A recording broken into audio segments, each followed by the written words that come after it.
Olá, aqui é a professora Melissa e a gente vai falar sobre triac e optoacoplador.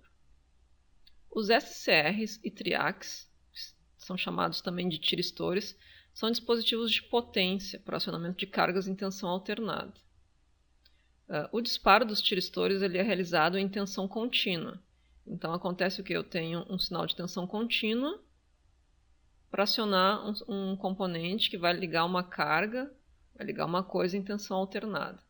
Então é necessário se isolar essa etapa de acionamento, que é a etapa de controle de acionamento, da etapa de potência, que é a etapa que vai de fato ligar a carga.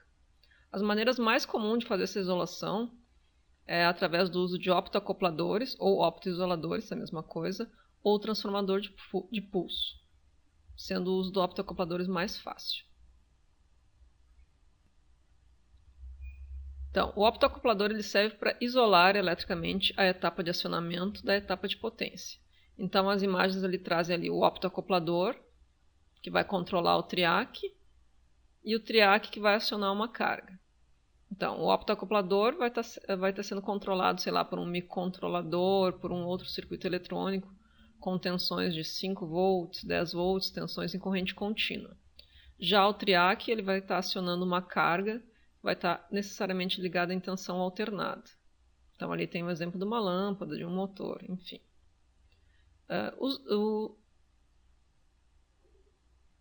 Para vocês terem uma ideia da capacidade de isolação dos optoacopladores, o MOC 3021 ele possui uma capacidade de isolar eletricamente a etapa de acionamento da etapa de potência de 7.500 volts, e o optoacoplador 4N35 ele tem uma capacidade de isolação de 5.000 volts, para garantir que eventuais curtos que aconteçam na carga não destruam também o circuito eletrônico de acionamento.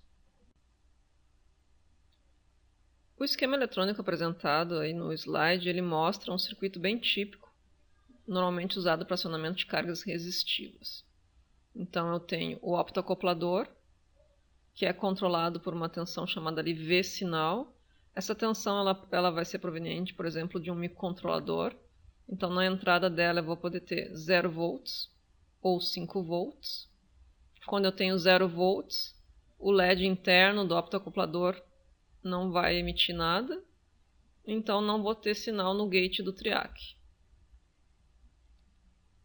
Na condição de eu ter tensão de entrada, no V de sinal ali, se eu tenho 5 volts, por exemplo, vai circular uma corrente pelo LED, o LED vai emitir, acionando a outra etapa do optoacoplador, que pode ser, nesse exemplo aí é um tiristor, mas poderia ser um transistor, né?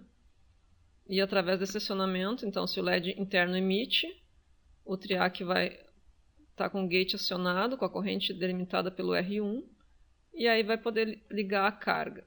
Então a corrente lá na carga sai do fase, por exemplo, passa pela lâmpada, passa pelo triac e volta pelo neutro. Note que o que faz a isolação aqui, né? Internamente, eu tenho um emissor e um receptor. Essa isolação ela é uma característica, por exemplo, se eu pensar no controle remoto da TV, o controle remoto emite e a TV recebe. Embora eles estejam se comunicando, eles não falam, não estão conectados eletricamente. Isso representa uma isolação elétrica, é o que acontece aqui. Então, a etapa de controle vai estar ligada para um lado com a tensão contínua e a etapa de potência para o outro lado, ali acionando o gate do triac. Como é que eu calculo o resistor R2? Para calcular o resistor R2, eu preciso saber qual é o valor desse V de sinal aí. Então, digamos que fosse 5 volts. Eu preciso saber também qual é a tensão que o LED interno usa para conduzir. Então, isso depende de uma informação do fabricante. Mas, sendo um LED, deve ficar em torno de 1,2 volts. E a corrente desse LED, a corrente que ele precisa para fazer uma emissão suficiente para que acione, de fato, o gate do triac. Então, essas serão informações do fabricante. A corrente do LED, normalmente, posso pensar, pensando num LED, 10, 15 mA, né? No exercício dado lá do simulador, lá é estabelecida tanto a tensão do LED quanto a corrente do LED. Se eu for calcular o resistor R1, lá na simulação não é preciso calcular o resistor R1, eu teria que considerar a tensão alternada, onde está ligada a carga, então 110 volts, 220 volts, mas é a tensão de pico. Então seria 110 volts vezes raiz de 2, por exemplo. E esse 1,2 ampere aqui tem a ver com... eu tirei essa equação, foi retirada do Application Notes da família do MOC. Então é um valor definido lá. Isso é para calcular um valor de resistência mínimo. Então, na simulação, vocês vão precisar mesmo do R2. Os outros valores estão definidos lá nas especificações técnicas. Eu devo prestar atenção também na pinagem do componente. Então, olhando ali para o componente circuito integrado preto, que é o 4N35, ele tem uma marcação de uma bolinha ali. Aquela marcação, ela indica o pino 1. E eu vou fazer a contagem dos pinos em sentido anti-horário. Então, está marcado ali, ó, 1, 2, 3, o pino de trás, lá seria o 4, 5, 6. Ali do lado tem uma imagem ilustrando isso. Então, o pino 1 é o anodo, o pino 2 é o cátodo, o pino 3 é não conectado, não tem nada nesse pino. Pino 4 seria o emissor, pino 5 coletor e pino 6 a base. Então, isso que eu falei anteriormente, né? Esse é um aptoacoplador, eu tenho um LED emitindo e quem está recebendo é um transistor.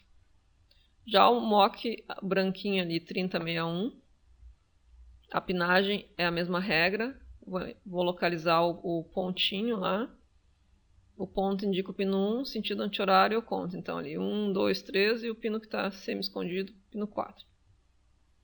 Pino 1 e pino 2, anodo e cátodo, pino 3 não conectado, pino 4 seria um terminal ali do tiristor e pino 6 seria o outro terminal.